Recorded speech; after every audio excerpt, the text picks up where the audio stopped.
Hello everybody. Today I'm here to share with you what I've learnt and observed over the past 19 years regarding the siblings of kids like ours. I have 3 children, Tom, 22, Lockie, 20, and Molly, who for those who don't know, is now our angel and would be 18 years old. I know a lot of families here today will be able to relate with what I'm about to say, and for the newer families, I hope to give you some peace of mind. Molly always had prolonged tonic-clonic seizures lasting anywhere between 20 minutes to 4 hours plus. We always had to treat Molly with diazepam or midazolam, and this usually put her into respiratory arrest. For the first few years, until we were able to obtain a bag and mask and then oxygen, we would have to give mouth-to-mouth resuscitation until the ambos arrived. We always worried about the trauma to the boys with witnessing what they'd seen us do to their little sister, so we'd always try to get them out of the room by giving them little jobs like waiting for the ambulance. When things were going bad for our sick kids, the siblings are often left with our neighbours, friends or family. While us parents are in the hospital, they wait silently and patiently to hear how things are going with their brother or sister. This is why I often like to refer to them as the silent heroes. I used to worry that the boys were missing out on what I thought was a normal childhood. But I was thinking as a mum and an adult. To the boys, Molly was just their little sister. She wasn't their sick little sister, she was just their little sister. It took me many years to realise and feel truly comforted in the fact that this was their normal. Even though I wasn't used to it, it was their normal.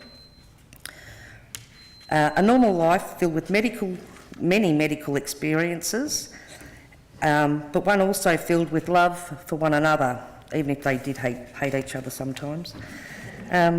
Molly adored her big brothers and they were her protectors, but each coped in their own ways in dealing with Molly and her epilepsy.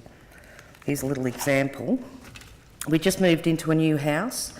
We were out the front and bang, Molly goes into a massive seizure. My sister and I were busy tending to Moll while waiting for the ambulances. At one stage I just happened to look up and Tom, who was about 9 at that stage, also has Asperger's, was a big flapper when he was pretty stressed. So he's running around flapping, going, "Molly's fitting, Molly's fitting, Molly's fitting." Lock, swinging around the pole, singing, "Molly's dead, Molly's dead." My nephew being chased by my father, swearing at him, and Lee and I laughing at this circus that's going on in front of us. The ambos arrive, lights and sirens, neighbours come out to see what's going on, and hello, we're the new family that's just moved in.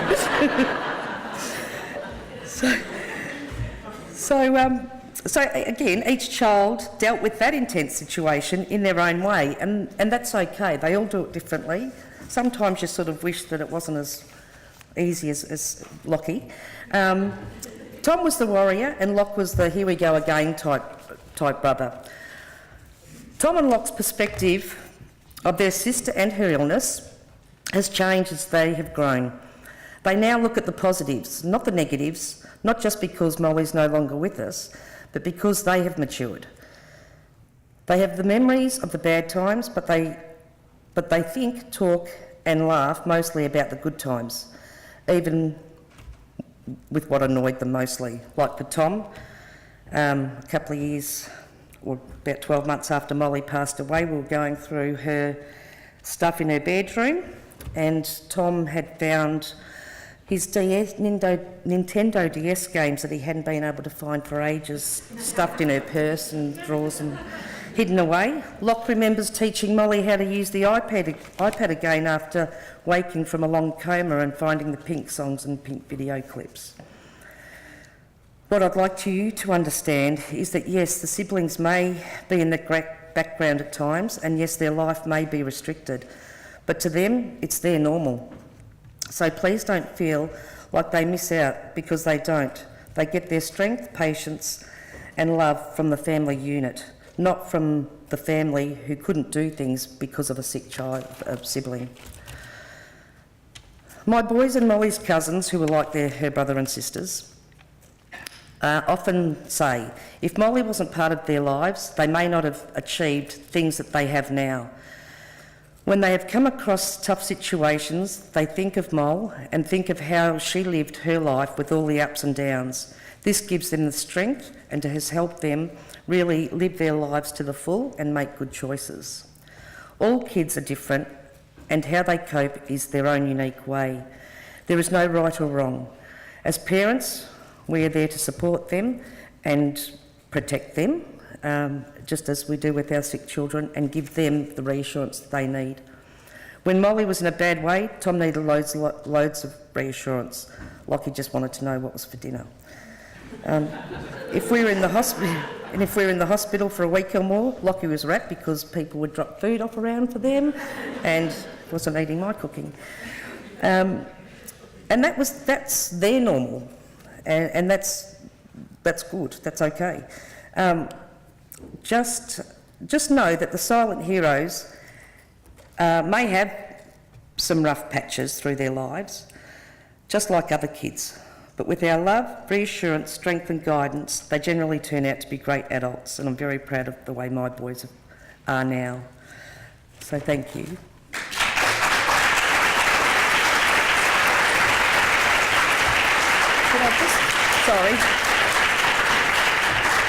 Can I just say one more thing for Molly's fund?